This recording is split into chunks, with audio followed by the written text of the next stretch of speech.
Clase de hoy. Muy bien. Bueno, el día de hoy hay que trabajar con conceptos de capacitancia y no lo alcanzaremos a ver el día de hoy, pero la idea es llegar a conducción eléctrica para hablar de la ley de Ohm, la versión de niños chiquitos, que es la que vamos a estar trabajando, ¿no? Entonces, bueno, capacitancia, ¿cómo se define, no?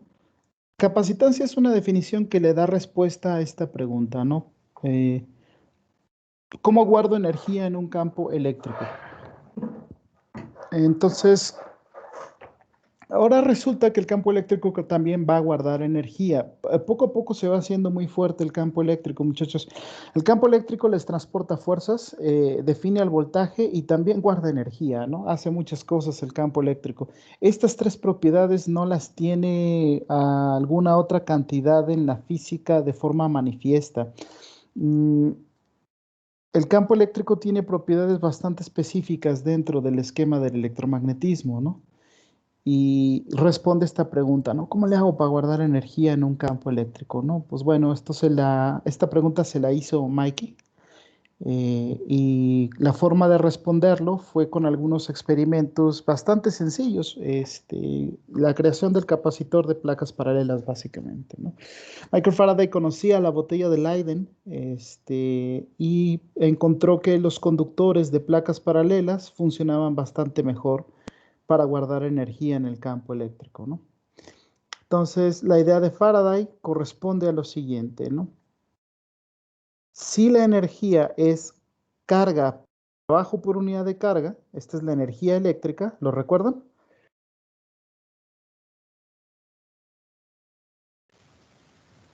Sí.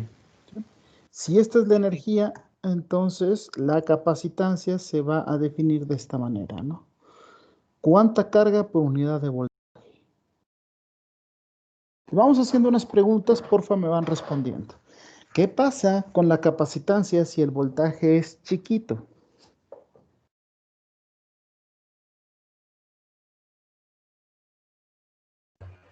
Pues es chico, ¿no?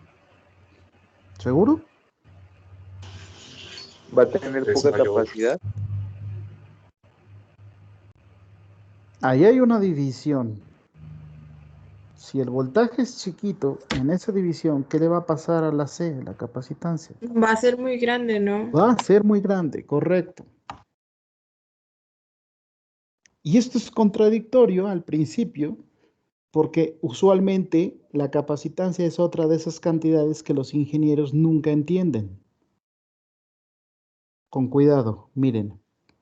La capacitancia es cuánta carga eléctrica puedo guardar por unidad de voltaje.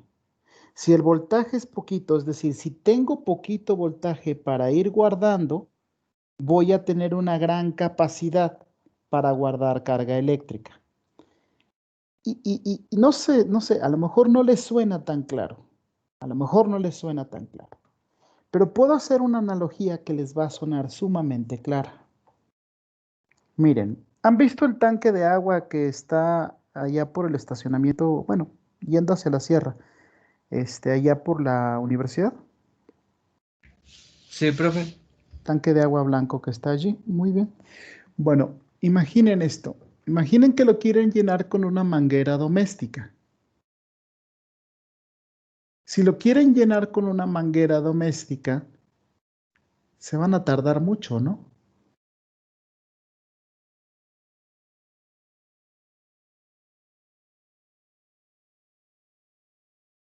Sí. Ok, la manguera sería como el voltaje, esa manguera doméstica. O sea, estás llenando con muy poquito caudal, es una manguerita doméstica de, ¿qué es esto? Un cuarto, ¿no? Creo que sí, es un cuarto de pulgada. Estás llenando ese tanquezote con una manguerita doméstica. Tienes una bomba para poder subir el fluido, pero el calibre, el caudal que puedes tener con tu manguerita es tan pequeñito que ni bien subes la manguera y empiezas a llenarlo, cuando pasa un minuto, pues todavía le falta mucho volumen por llenar, ¿no es cierto? Sí. Ok, entonces la manguera es como el voltaje. La manguera tiene poquito caudal, poquito caudal, llenando un tanquezote, pues todavía el tanque va a tener mucha capacidad durante mucho tiempo. ¿Me siguen?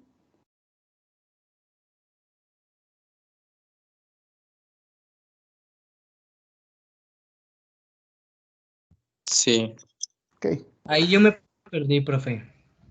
Eh, Imagínate que llenas una alberca con una manguera. La manguera es Ajá, el voltaje y la alberca es la capacidad. Tienes bastante capacidad, pero tu voltaje es poco. así Ah, es. ok. Tienes mucha capacidad en la alberca, pero tienes poco caudal por la manguerita. ¿De acuerdo? Esa es la idea. Ahora, si se traen una manguera, por ejemplo, las mangueras de una pipa, que son casi de 10 centímetros de diámetro, con la misma bomba vas a tener muchísimo más caudal. Entonces la alberca o el tanque la vas a llenar más rápido, o sea, aumentaste el voltaje. Entonces, si vas aumentando el voltaje, si vas aumentando tu capacidad de llenado de la alberca o el tanque, entonces el volumen, la capacidad va a disminuir rápidamente, ¿verdad?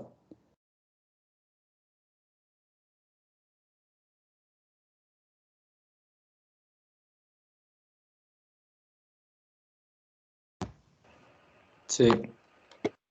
Eso es capacitancia. Pero, por ejemplo, aquí la capacitancia sería cuánto espacio podemos almacenar. No, no, no, no, no. La capacidad sería cuánta agua puedes meter en la alberca o en el tanque.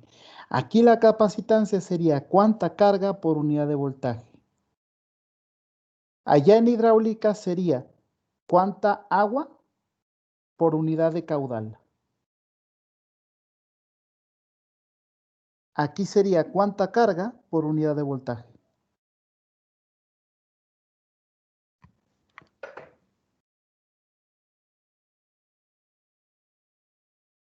Esa es la idea, muchachos. Pues un capacitor es como una especie de tanque de carga eléctrica, pero se descarga. Es un depósito. Va guardando carga eléctrica por unidad de voltaje. Aparentemente esto no tiene que ver con la pregunta que se supone responde. ¿Cómo guardar energía en un campo eléctrico? Pues es que, a ver, les pregunto lo siguiente. Imaginen otra vez el tanque que está allá por la escuela. Cuando lo llenen, pregunto, ¿es posible hacer trabajo extrayendo el agua del tanque?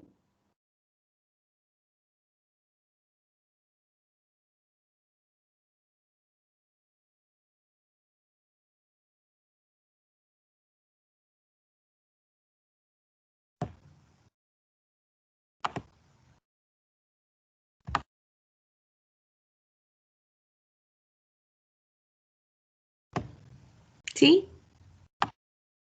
¿Es pregunta o es respuesta? Ambas. O sea, mira, tienes el tanque lleno de agua. Si le conectas una manguera en su salida, cuando abras la llave va a bajar con presión el agua, ¿no? Sí. Para eso son los tanques en una torre, ¿no? Para que cuando subas el agua allá arriba, haciendo trabajo, claro, tú dispongas de presión en una línea hidráulica, ¿no? Sí, está guardada como energía potencial, ¿no? Así es. Entonces, fíjense que ahí ustedes están guardando energía ¿en dónde? Arriba. En un capacitador. Estamos en un tanque. Al elevar el tanque. Pero ¿dónde Llenando de agua. guardas esa energía? O sea, ya tienes el tanque lleno, le conectas la manguera que tiene en su salida, la abres y sale el agua con bastante presión. Eso puede hacer trabajo, ¿no? Sí. Perfecto. Ya está. Tenemos energía. Mi pregunta es, ¿dónde guardaste esa energía? ¿Dónde está guardada?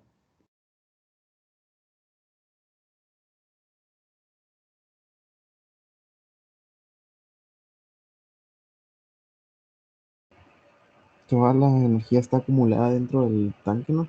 Adentro del tanque no. en el campo gravitacional, ¿no? O sea, es la fuerza que ejerce por la gravedad. Energía. Energía. La energía está guardada en el campo gravitacional. Quiten el campo gravitacional de la Tierra. Quítenlo. ¿Va a caer el agua? No, Entonces, esa energía, ese trabajo que puede hacer la presión del agua cuando sale por la línea hidráulica, está guardado en el campo gravitacional de la Tierra. ¿Cómo lo guardaron ahí? Con una bomba tuvimos que hacer trabajo externo en contra del campo para subir el fluido y meterlo en el tanque, ¿no es cierto? sí. Sí. Ok, pues primero hicimos trabajo en contra del campo gravitacional para guardar la energía en el campo gravitacional. Muchachos, los campos guardan energía, para eso los queremos.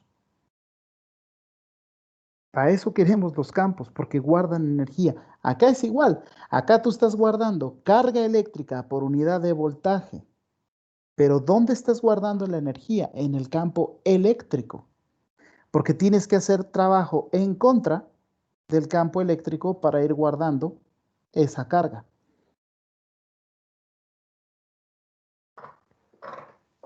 Tenemos una integral que eso dice, la integral del voltaje, ¿no? Hay un signo negativo que nos asegura que el trabajo siempre se hace en contra del campo eléctrico en las condiciones de carga correspondientes.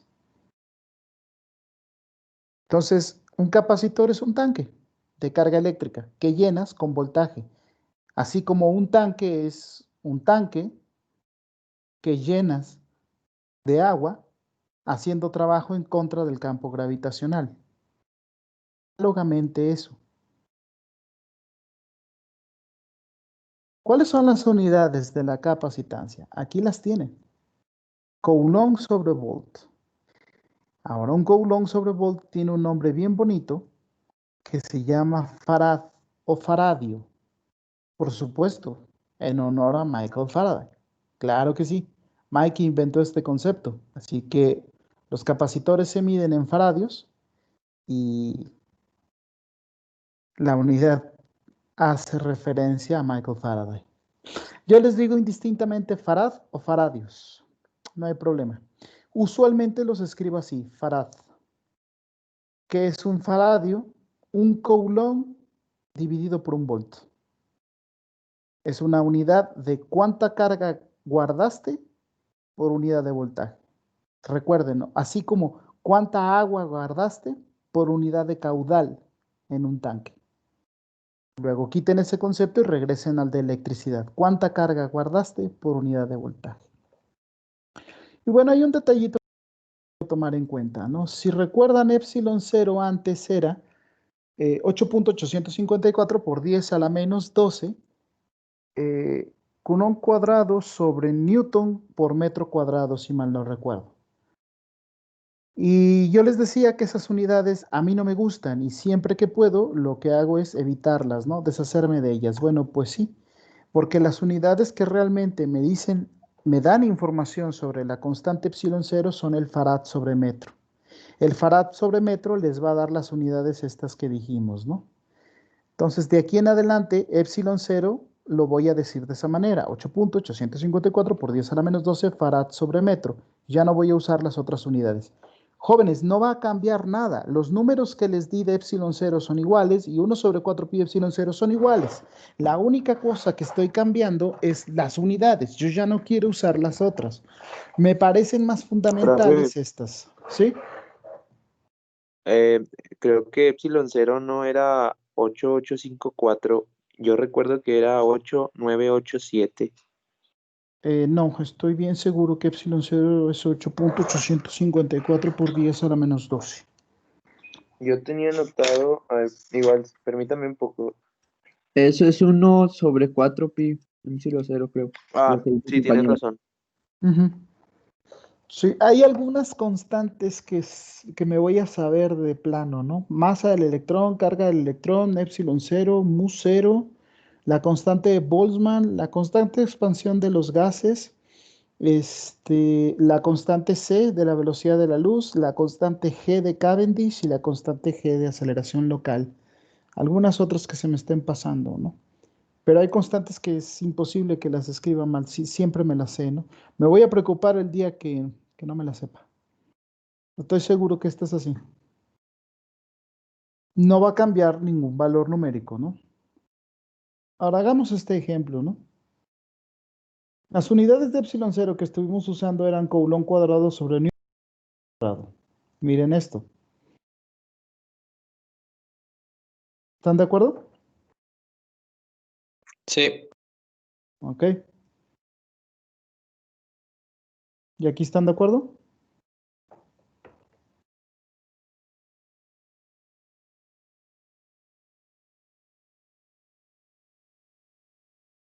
Si no, pregúntenme qué pasó.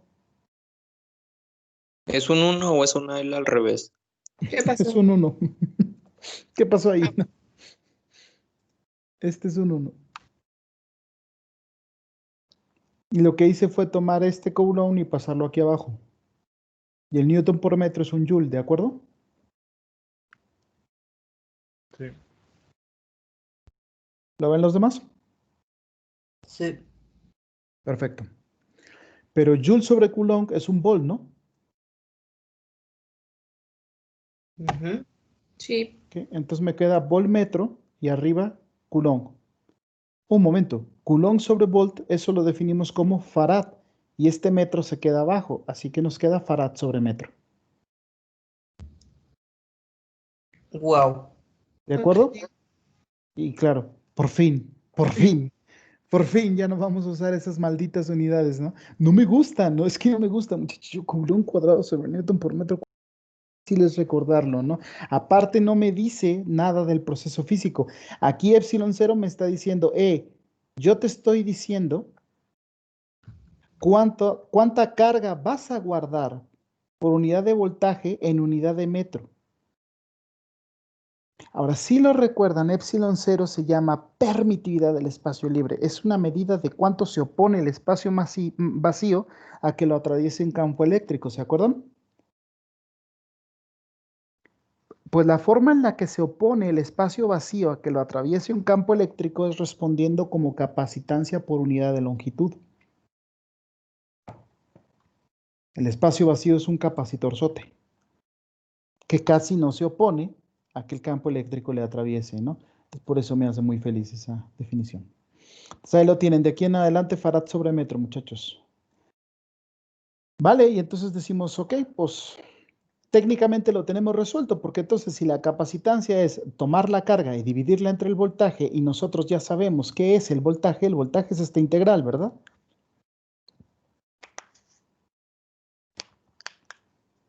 ¿Sale? Entonces ya está resuelto. Dices, ya. Vamos entonces a trabajar con el capacitor de placas paralelas. El placas paralelas es el ejemplo más simple de la teoría, pero es que es increíble. El placas paralelas no solo es simple, sino que es fácil de producir. Muchos capacitores que se utilizan en la electrónica y en la industria son de placas paralelas. La idea de tener dos placas paralelas y algún dieléctrico entre ellas es algo que se ha hecho de manera general. Se ha generalizado bastante este uso. ¿Cuál es la idea, no? Bueno, Michael Faraday fue el que se le ocurrió esto. Recuerden, Michael Faraday no sabe de ecuaciones, ¿eh? Michael Faraday no conoce esto. Michael Faraday no conoce esto. Y ciertamente él no escribió esto, así como está aquí.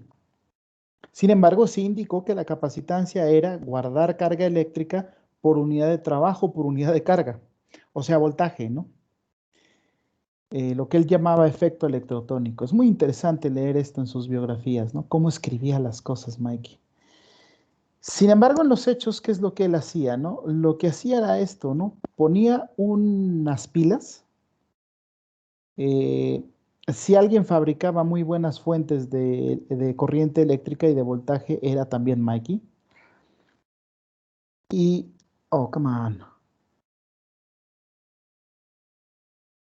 Ahí está.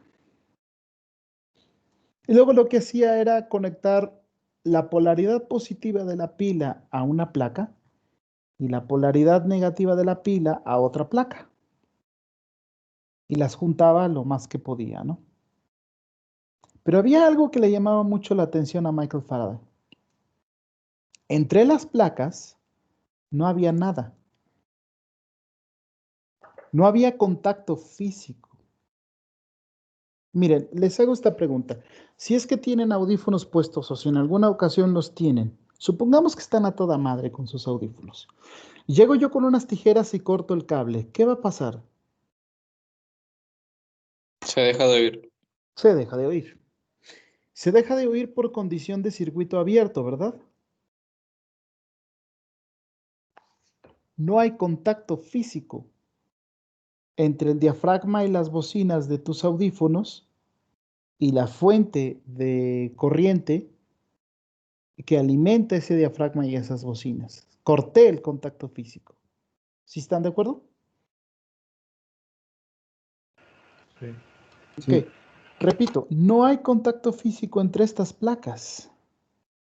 Sin embargo, si ustedes ponen, por ejemplo, aquí un ampérmetro es un dispositivo para medir corriente eléctrica, por ejemplo, el ampérmetro les va a dar una medición. Y eso a Michael Faraday le parecía asombroso. Él pensaba, encontré algo que trabaja a distancia, y pensaba bien en eso. En realidad fue aquí donde se le ocurrió por primera vez y de forma seria la idea del campo eléctrico. Mikey se daba cuenta de que algo tenía que estar transportando la información de una placa a la otra a pesar de que estaban separadas. Y ese objeto era el campo eléctrico. Se inventó un nombre, dijo, pues tiene que ser un campo eléctrico, no sé, ¿no? Efecto electrotónico. Otras personas después lo llamaron campo eléctrico, pero las ideas básicas aquí surgieron. Tienen que estar de acuerdo conmigo, es bastante extraño. No hay contacto físico con las placas, sin embargo hay una señal. Mi padre, Salvador Octavio Pérez Gómez, era muy inteligente en este aspecto. Un día llegó a la casa con un montón de monedas de cobre, unos cuantos trozos de alambre pelados, alambre de cobre, un rollo de papel higiénico y una bombilla. Me dijo, ve y tráeme la batería, una batería de 12 volts, una pila de 12 volts que usaba en su tocadiscos. Y fui por la pila de 12 volts. Y lo que hizo mi papá todavía me asombra el día de hoy. Tomó dos monedas, les soldó con el cautín alambres y los puso en las terminales, bien separados, ¿no? Pero una de las terminales iba hacia el foco. Este era el foquito, la lamparita. Esta era la lámpara de 12 volts que él me había mandado traer de su tocadiscos. Y estas eran las monedas. Las tenía bien separadas. Y me dijo, mira la lámpara. Yo le dije, ok. Acto seguido fue acercando las monedas hasta que las tuvo muy cerca, sin contacto entre ellas, y la lámpara dio un pequeño chispacito. Y luego lo que hizo fue soldar otro par de monedas iguales, conectarlos en paralelo con el capacitor anterior y duró más tiempo. Y luego otro par de monedas y duró más tiempo, ¿no? Y yo le decía, papá, ¿por qué pasa eso, no? Me dijo, más aún, le puso a la primera mucho papel de baño, papel de higiénico, entre las dos monedas. Cerró el circuito y luego me pidió que desconectara la lámpara y la conexión del negativo la pusiera acá en el positivo del capacitor, es decir, conectamos la lámpara al capacitor. Ni bien conecté la lámpara al capacitor, digamos, esta línea la puse acá en el positivo de la placa, se quedó prendida unos 10 segundos. Pueden imaginar la cara de estúpido que hacía, porque no tenía sentido, la pila la habíamos desconectado. Decía, papá, ¿qué está pasando? Me dijo, eso se llama magia. Magia de verdad. La magia sí existe, jóvenes, se llama física. Lo demás son puras pendejadas. Allí supe que era la magia de verdad. Y mi pregunta inmediatamente fue, ¿por qué si no hay contacto? La energía eléctrica fluye libremente. Y mi papá me corrigió vehementemente, me dijo, no, alguien tuvo que hacer trabajo para guardar la energía, hijo. Esta pila. Sacaste el trabajo de esta pila y lo almacenaste aquí. Yo le dije, son 2 monedas con papel de baño, papá. Sí, las monedas no lo guardan, hijo, lo guarda el campo eléctrico que generaste entre ellas. Era demasiado para mí. Pero a papá le fascinaban este pequeño circunloquio de experimentos. Y estas mismas cosas las hacía Michael Faraday. Las mismas preguntas. Acá está Isaac Asimov. Volveremos con él en un momento, ¿no? Para determinar la capacitancia de este capacitor de placas paralelas, vamos a tener que usar la definición. Entonces, usémosla. Si hemos definido que la capacitancia es cuánta carga por unidad de voltaje, pues nada. Cuánta carga por unidad de voltaje. ¿Están de acuerdo conmigo que esta integral define el voltaje, no es cierto? Sí. ¿Ok? Pero nos hace falta el campo eléctrico de una placa cargada uniformemente. Creo que alguien me movió algo aquí. Sí. Nos hace falta el campo eléctrico de una placa cargada uniformemente, ¿no? Pues nada, vamos a tener que usar la ley de Gauss para determinar el campo eléctrico. Entonces, aquí hice este dibujo adrede de esta manera, porque como revisé la ley de Gauss, vi muchos detalles en la ley de Gauss y dije, bueno, esta es una oportunidad más para utilizarla. Entonces, bueno, síganme. El plano de color azul es un plano de carga eléctrica uniforme. Si quieren el plano, es una de las placas, ¿no? En este caso sería la placa de abajo, porque las líneas de campo están entrando, pero pueden usar la placa de arriba, pueden usar la placa que quieran. Entonces, la superficie de la placa es lo que ahora estoy representando aquí en este plano. Como pueden ver, he dibujado el campo eléctrico hacia adentro, lo que quiere decir que la placa está cargada negativamente, es la placa de abajo.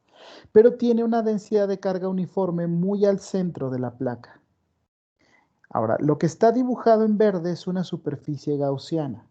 Pero a ver, si la placa es rectangular, ¿qué objeto me va a mantener la simetría?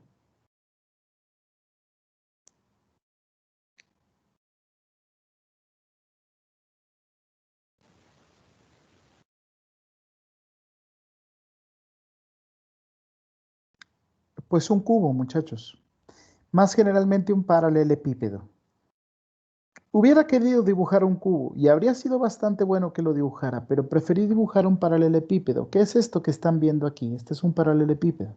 Esta línea apuntada azul les está indicando dónde el plano corta al paralelepípedo en dos. ¿Qué es un paralelepípedo, profesor? Un cubo. Nada más que el cubo lo doblé, lo moví un poquito, ¿no? Sigue teniendo condición de planos paralelos formando un recinto, así que por eso no hay ningún problema. Esta línea punteada es entonces donde el paralelepípedo está cortando, donde el plano está cortando al paralelepípedo. Si les causa alguna dificultad, miren, aquí está de canto. La línea punteada sería esto. ¿Sí me siguen? Sí. La superficie verde es una superficie cerrada y es la superficie gaussiana. Y como es la placa de abajo, el campo eléctrico está entrando. Únicamente tendremos entonces las componentes del campo eléctrico, porque aunque el campo eléctrico atraviesa estos lados, la única componente que produce flujo es la que va hacia abajo, independientemente de cómo dibujen el paralelepípedo. Entonces usamos la ley de Gauss. Paso número 1, ¿no? Determina el valor de la integral de flujo. Ahí donde pongas el campo, ahí donde pongas la superficie gaussiana, vas a calcular el campo eléctrico. Efectivamente, ¿no? Entonces vamos a calcular sobre la superficie S, la de color verde, el paralelepípedo, al campo eléctrico por unidad de área por el coseno de 180 grados. Como estamos muy cerquita del plano, entonces el campo eléctrico va a ser constante. De otra manera, no lo... El principal problema de que no sea constante son las esquinas. Aquí en las esquinas el flujo ya no tiene la simetría gaussiana y la ley de Gauss se rompe. Pero por eso he dibujado la superficie gaussiana bien adentro del plano. De otra manera nos meteríamos en un problema difícil de manipular. Coseno de 180 porque el vector unitario va en una dirección y el vector campo eléctrico va en dirección opuesta. El ángulo que están formando son 180, así que pues bueno, coseno de 180 es menos 1. El campo eléctrico sale por razones ya indicadas y solamente hay que hacer la integral de área. Bueno, sí, pero es que la integral de área va a ser el área del paralelepípedo, ¿no? Por lo que mide del otro. Las otras tapas, excepto la de abajo, no contribuyen al flujo. Luego entonces, el campo eléctrico queda multiplicado por el área y por ley de Gauss eso es lo mismo que la carga sobre epsilon 0. El siguiente paso es despejar para el campo eléctrico. Jóvenes, pueden quitar esta carga eléctrica, este signo negativo, perdón. Este signo negativo solamente les está diciendo que la carga es negativa. Entonces, a efectos prácticos, si lo que queremos es la magnitud del campo eléctrico, podemos ignorar este signo, no hay problema, ¿no? ¿Qué es lo que he hecho acá? Pero no nos adelantemos tanto todavía. Antes, tenemos ya el campo eléctrico, ¿no? Mediante ley de Gauss. Entonces, carga por unidad de área es sigma, así que el campo eléctrico va a ser sigma sobre epsilon 0, muy cerca de la superficie de carga eléctrica. Lejos de ella, cerca de las esquinas del capacitor, esto no va a ser cierto. Muy cerca, ¿de acuerdo? Ahora, lo que queremos es no calcular el campo eléctrico, no se me pierdan. Lo que queremos es calcular el voltaje. Quiero el campo eléctrico para insertarlo en esta integral y obtener la expresión que corresponde al voltaje en el capacitor de placas paralelas. Vamos a hacer eso, ¿no? Aquí lo estoy escribiendo. Ahora necesitamos el voltaje, ¿no? Ya tenemos el campo eléctrico, ahora quiero el voltaje, ¿no? Entonces, miren, tengo aquí el dibujo del capacitor paralelas, pero me estoy fijando en una región interior del capacitor. ¿A qué me refiero con región interior? Vamos al dibujo que está por acá. Miren, me estoy fijando en un lugar que está muy cerca de la mitad, ¿no? Como aquí. En esta parte me estoy fijando, ¿no? ¿Por qué no veo lo demás? Porque yo sé que conforme me voy alejando, aquí el campo eléctrico ya no va a ser uniforme debido a los efectos de borde. Entonces, para evitar esas complicaciones, me fijo en una región bien en el centro del capacitor. Es lo que estoy tratando de representar en este dibujo, ¿no? Esta sección que está aquí está bien en el centro, ¿no? Y para calcular el voltaje podemos hacer lo siguiente. Ponemos una carga aquí que es negativa, Q, negativa, y la desplazamos a través de alguna trayectoria, ¿no? He decidido esta trayectoria poligonal. Me muevo x1 y luego subo y1 y luego me muevo x2 y luego subo y2 y luego me muevo x3 y finalmente subo y3. ¿Ok? Vale. Entonces tengo que hacer la integral. La integral es entonces menos la integral del campo eléctrico por unidad de longitud sobre alguna trayectoria, ¿no? Observen esto, miren. El voltaje lo estoy determinando como la integral de 0 a x1, no sé si se dan cuenta, es moverse de aquí para acá, ¿no es cierto?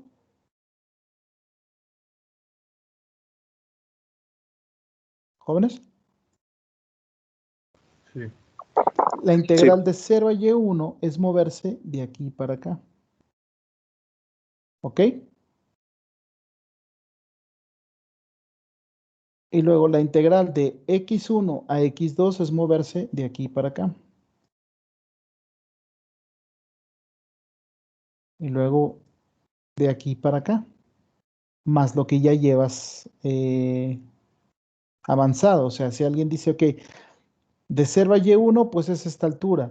¿Sí? Pero de y1 a y2 en realidad es toda la altura completa, ¿no?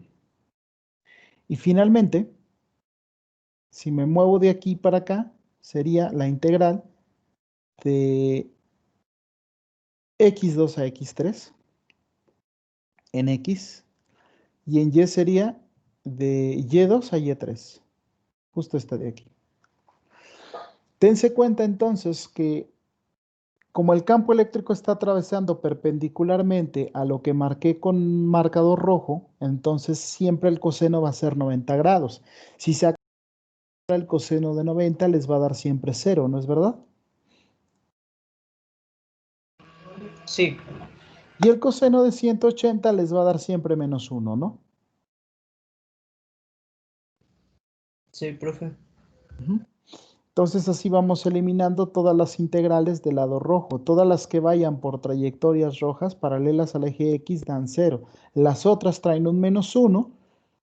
Lo sacamos el menos 1 y solo tenemos que hacer estas integrales correspondientes. Asumiendo que el campo eléctrico es uniforme, y lo hemos indicado ahí arriba, sale el campo eléctrico de todas las integrales. Estas no son de ley de Gauss, son de trayectoria, y evaluamos las integrales, ¿no?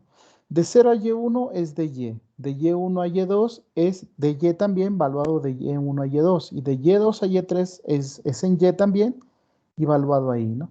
Entonces la primera es de 0 a Y1, eso va a ser Y1. La segunda es de Y1 a Y2, eso va a ser Y2 menos Y1, hay una eliminación. La tercera va a ser Y evaluado de Y2 a Y3, eso es Y3 menos Y1 y hay eliminaciones, lo cual nos deja con esto. Ahora, aquí tuve un problema con los estudiantes del otro grupo porque no me lo veían muy claro. Me decían, ah, qué caray, yo lo que estoy viendo es que Y3 no es toda la distancia de, Y3 es la distancia de aquí para acá. Pero lo mismo que indiqué con el otro grupo, ¿no? Toda esta distancia la estás recorriendo. Lo que se está eliminando son componentes del trabajo, pero realmente Y3 es recorrer toda esta distancia, ¿no? Por lo tanto, el voltaje es el campo eléctrico por la distancia adentro de un capacitor. Guárdense esas fórmulas, ¿eh? La que dimos del campo eléctrico y la que estamos dando ahorita del voltaje, ¿no? Campo eléctrico por distancia, entonces me va a dar voltaje.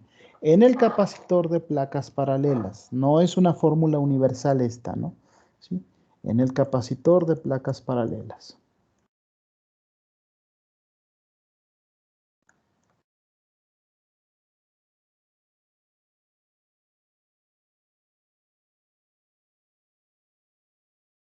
Solamente ahí.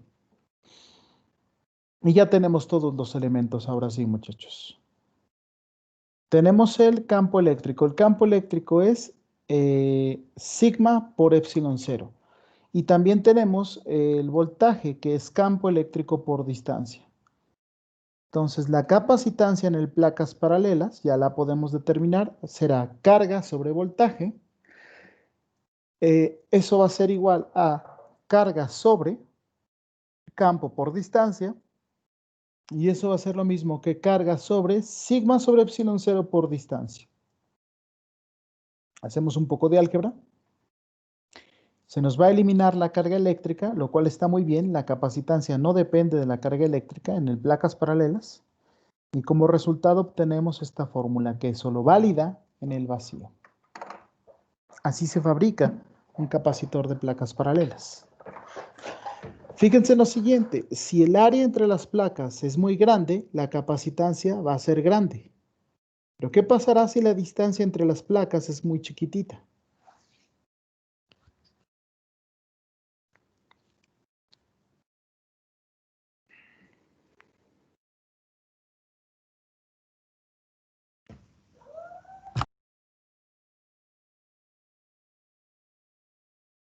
¿Cuál fue la pregunta?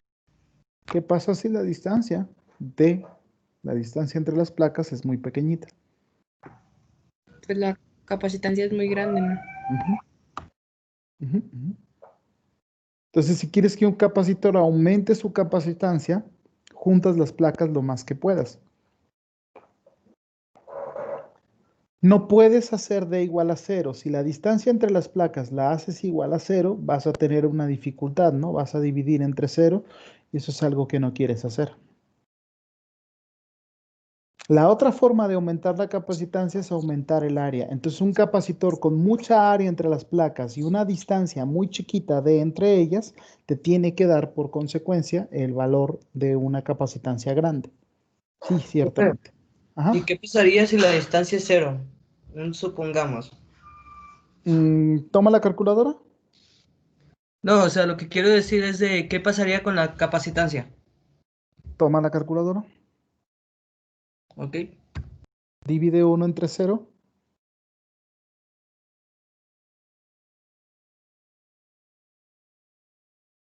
¿Qué te dice?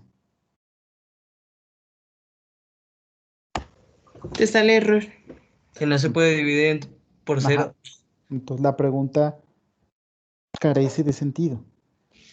Ay, disculpe. No te apures, no te apures. Pero sí carece de sentido. O sea, en la idea de que, ok, si la distancia es 0, si la distancia es 0, la capacitancia se indetermina. Sí. Tiene una explicación física. Si la distancia es 0, pusiste en contacto a las placas, ¿verdad? Sí. Destruiste el efecto de capacitancia. Oh. Esa era la respuesta que querías, ¿verdad? Sí. Pero fíjate que la pudiste haber deducido tú. Bueno, eso sí Si también. estás de acuerdo, ¿no? Si es Sí. como que, caray, estoy dividiendo entre 0, se destruye la capacitancia. Pues sí, pues puse las placas en contacto. Se destruye el efecto. Ahora sí Ok. contesté bien, ¿verdad? Sí. Recuerda que las preguntas ya las contesto varias veces, de varias maneras, ¿no? Ahora, esta es la capacitancia en el vacío, muchachos. Y aquí viene esa cosa que mi padre me mostró y que me dejaba atónito, ¿no? Pasaron varios días y le dije, papá, no entiendo. ¿Por qué razón? Si tú le pones papel o cartón o cera, porque luego me dejó las cosas ahí para que yo hiciera los experimentos. Y yo le decía, papá, le puse cera y aumentó la capacitancia. Papá, le puse plástico y aumentó la capacitancia. Y me decía, te voy a traer mañana un nuevo plástico, ¿no? Y luego le dije, oye, papá, ¿y si le pongo fibra de vidrio? No, no te voy a dar fibra de vidrio, estás bien pendejo, ¿no? Te vas a dañar los pulmones, ¿no? La fibra de vidrio era peligrosa en aquellos años, ¿no? No era lo que es ahora. Conseguía, o sea, yo lo que trataba de hacer es qué material entre las placas, entre las monedas de cobre, hace que dure más tiempo prendida la lamparita cuando lo desconecto de aquí y lo pongo acá. Ya para entonces me había dado un switch y había un protoboard ahí medio antiguo de los años 70 que tenía papá por ahí guardado, ¿no? Entonces llegué y le dije, papá, no entiendo. Entonces, ¿por qué cuando pones algo aquí adentro aumenta la capacitancia? Papá me dijo, cuando tú pones algo allá adentro, perturbas al campo eléctrico. Sí, pero es que, ¿qué es el campo eléctrico? Y ahí sí me respondió muy bien, todavía lo recuerdo. De forma vehemente me dijo, hijo, tienes que ir a la universidad. Ahora, mi papá era así, mi papá te daba estos ejemplos de algo asombroso que tú podías entender. Te quedabas bien picado, preguntabas algo más y siempre te decía, vas a tener que ir a la universidad. Era su manera de que apreciaras lo que significaba la educación universitaria. Yo no lo sabía. Cuando llegué a la universidad y supe lo que esto significaba a través de las ecuaciones de Maxwell, dije, joder, es que ahí está, ¿no?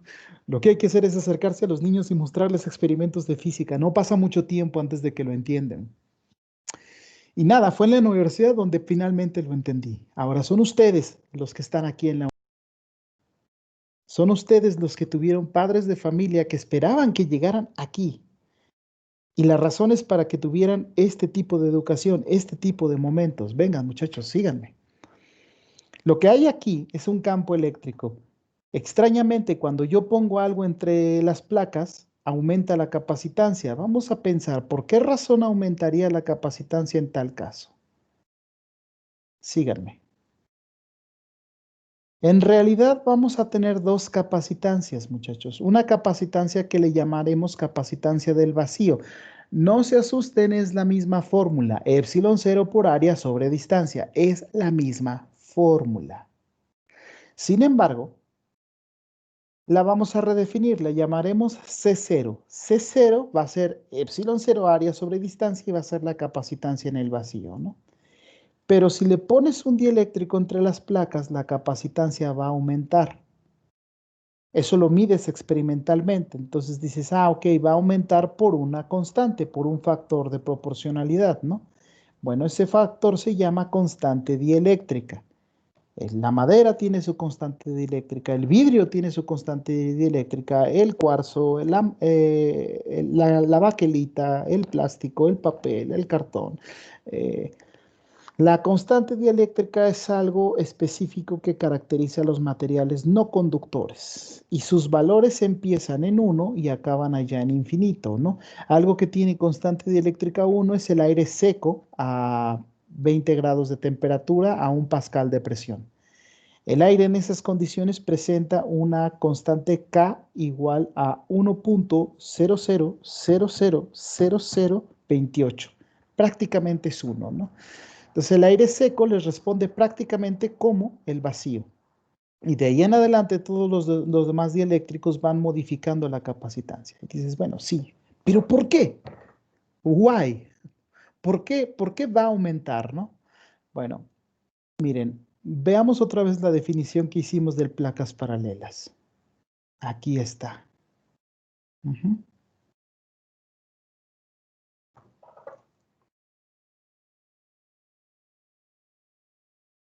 Aquí dice que la capacitancia es igual a la carga dividida entre el campo eléctrico por la distancia. Ya habíamos dicho, si la distancia es pequeña, la capacitancia va a aumentar. ¿Estamos de acuerdo? Sí, ¿Ok? ¿Y qué pasa si el campo eléctrico es muy grande?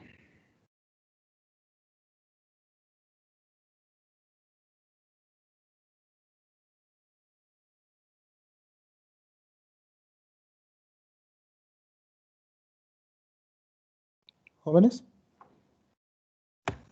o sea, el campo eléctrico grande y la distancia muy chiquita. No, no, Eso no, era- la distancia deja la constante, ya no la mueves. Ahora te preguntas, ¿qué pasa si el campo eléctrico es grande? pues la capacitancia sería más chica. Sería más chica. Sí, porque como el campo eléctrico es más grande, haces más trabajo por unidad de carga y entonces llenas más rápido tu tanque. Y si el campo eléctrico es muy pequeñito, la capacitancia aumenta. Ujú, eso es lo que estás haciendo. Le estás estorbando al campo eléctrico cuando pones algo ahí. Entonces, para que el campo eléctrico atraviese al dieléctrico interactuando con él, tiene que reforzar sus líneas de flujo. Quiere decir que el campo eléctrico disminuye y al disminuir aumenta entonces la capacitancia. Le estorbas al campo eléctrico con un dieléctrico. Y al producir ese estorbo, al poner ese estorbo en el campo eléctrico, el resultado es claro. La capacitancia va a aumentar porque se refuerzan las líneas de flujo. La primera idea vino de Mikey. El primer ser humano en imaginar esto de manera consistente con el método científico fue Michael Faraday. En tiempos de Michael Faraday no existía la palabra físico. Eran filósofos naturales, así se les decía a los hombres que estudiaban la ciencia. La ciencia, la ingeniería, la química, todas esas áreas, químicos, no. Se les decía filósofos naturales. A los ingenieros se les decía ingenieros, pero eran ingenieros militares. Primero hacían carrera militar antes de ser ingenieros. De ahí que las primeras escuelas de ingeniería civil produjeran eso, ingenieros civiles que hoy los entendemos como los que hacen puentes o los que hacen carreteras o los que hacen topografías. Sí, las primeras escuelas de ingeniería que no requerían formación militar fueron las que formaron ese tipo de ingenieros. Así que los ingenieros ya tenían nombre y los físicos no. Se les llamaba filósofos naturales. Este retrato me gusta por varias razones, pero la razón por la que más me gusta es este artefacto. ¿Qué creen que es eso? Este artefacto de aquí.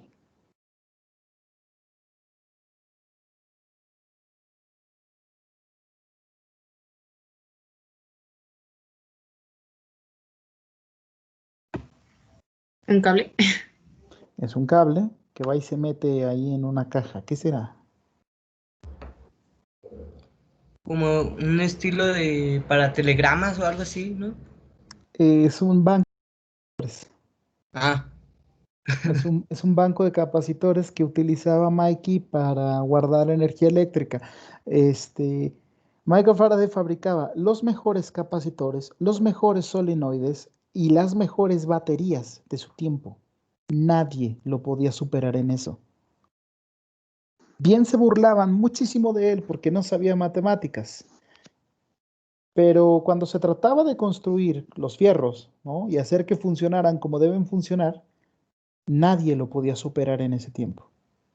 Nadie era mejor que Michael Faraday fabricando capacitores, botellas de Leyden, pilas de caída voltaica, solenoides. Nadie. Vean, los historiadores todavía debaten en quién fue el primer físico, con la palabra físico. No fue Isaac Newton. Isaac Asimov en algún momento se hizo la misma pregunta y el análisis que él hace le dice, bueno, un físico tiene que tener estas características, capacidad de abstracción y la capacidad de poder contrastar sus ideas mediante experimentos sin que le importe si el resultado del experimento es favorable con sus ideas o no lo es. Además, tiene que tener la capacidad de divulgar su conocimiento, de decírselo de forma científica al resto de la comunidad. Eso es un físico. Tienes una idea, la contrastas con un experimento y la divulgas. Allí nace la idea del método científico en la física. Y para el señor Isaac Asimov, la primera persona que tenía esas cualidades fue Michael Faraday. Faraday fue el primer físico. No importa que no supiera matemáticas.